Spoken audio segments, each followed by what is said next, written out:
You're awake right now. You're not having a terrible, terrible dream. Also, you're not dead, and you haven't gone to hell. Quote. Rachel Maddow, a former host on CNN, spoke those words to the camera during the 2016 election. Late night host Jimmy Kimmel had similar words following the 2024 election. Quote, it was a terrible night for women and children, for people, for the middle class, for democracy and decency. Unquote. But Rachel Maddow didn't really believe that following the 2016 election, the country would undergo hell-like conditions. Jimmy Kimmel didn't actually believe, despite his tears, that women and children would suffer in the next 4 years under a new president. Here, Rachel Maddow and Jimmy Kimmel are practicing false outrage. Even if those who spout falsehoods don't actually believe them, those falsehoods influence others around them. Family, books, teachers, movies, and friends shape our personal beliefs. But one group of these influences sits behind shiny desks. This group brazenly declares what is right and what is wrong, who should have power, and who deserves insult.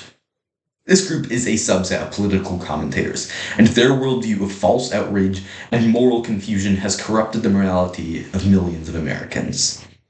In this speech, we will discuss false outrage. First, we will see how outrage stops dialogue. Second, how it destroys true morality. And finally, the growth of false outrage in the culture. In the introduction, we saw instances where media figures were outraged, but their outrage was fake. It was a show for the camera. False outrage. By definition, false outrage isn't real. It's a purposeful exaggeration of anger, shock, and indignation. As writers for The Minimalist, a blog that encourages simple living, put it, we've all gotten offended without asking ourselves why, and then use our fake outrage to cast judgment upon others. It helps us feel better. And pretending to be offended is much easier than attempting to breach the walls of introspection. When we pretend to be outraged, we don't have to ask, why do I believe this? Piers Morgan, the very British host of a political show with 4 million followers, uses outrage to avoid hard questions. In 2017, when a guest on his show questioned his stance on gun policy, he responded, "How dare you?" his face tightening for the camera. When his guest answered, "Well, you can keep saying that, but my point still stands," Piers did not address his point. "Again, how dare you?" he repeated. Nothing Piers Morgan said advanced the debate. Instead, he used his outrage to shield himself, because false outrage is easier than introspection. One of my favorite videos of Charlie Kirk is one where he sat alone at a college campus, before he was famous. "Prove me wrong," read the sign on his table. Angrily, a woman with short dyed hair walked up to him, demanding, "What are you doing here?"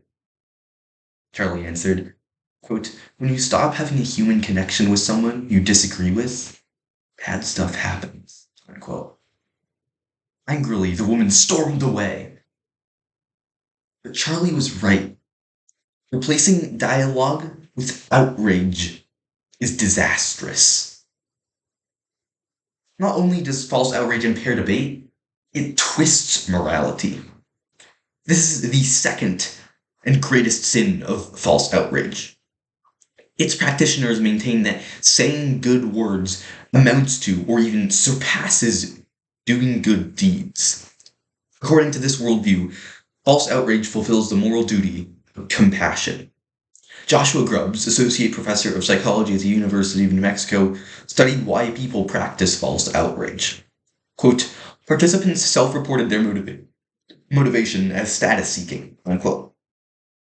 Members of the media hope to heighten their status in the eyes of others by taking strong stands, where they feel they have the moral high ground. Another late-night host, Stephen Colbert, has done exactly that. Quote, "I'm sure it's just a coincidence, but In 1939, they held a Nazi rally there. Unquote. With this remark, Colbert insinuated that Trump is Nazi adjacent, having created a straw man out of Trump as an evil Nazi. Stephen Colbert spared no words, swearing at Trump live on national television.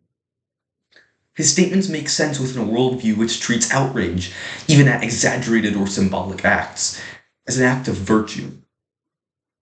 This twisted worldview has morality backwards. Faking anger on behalf of others isn't compassion, it's false righteousness. Author Glenn Beck describes the human effect in his book, Addicted to Outrage. Quote, deprives human beings of genuine humanity, replacing it instead with an outwardly facing caricature of a virtuous human being wrapped around a rotting corpse.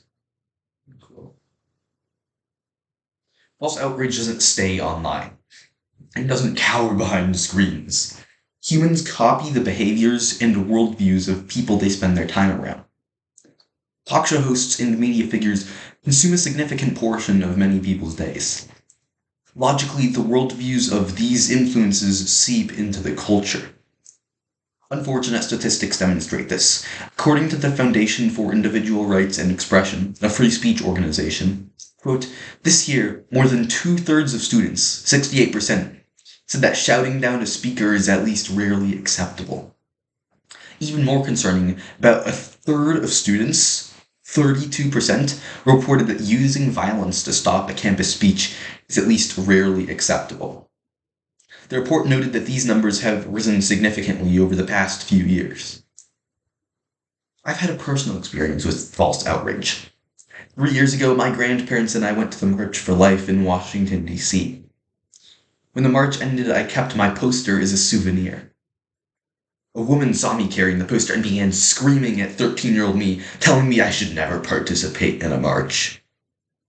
Likely her beliefs came from political commentators online, but they caused her to take action in the real world. She believed yelling at 13-year-olds about politics makes you a better person. False outrage seeps into the real world. There it causes even more harm. As this report has laid out, the worldview of some political commentators celebrates false outrage. Even though specific media figures do not deserve all the blame, their worldview does.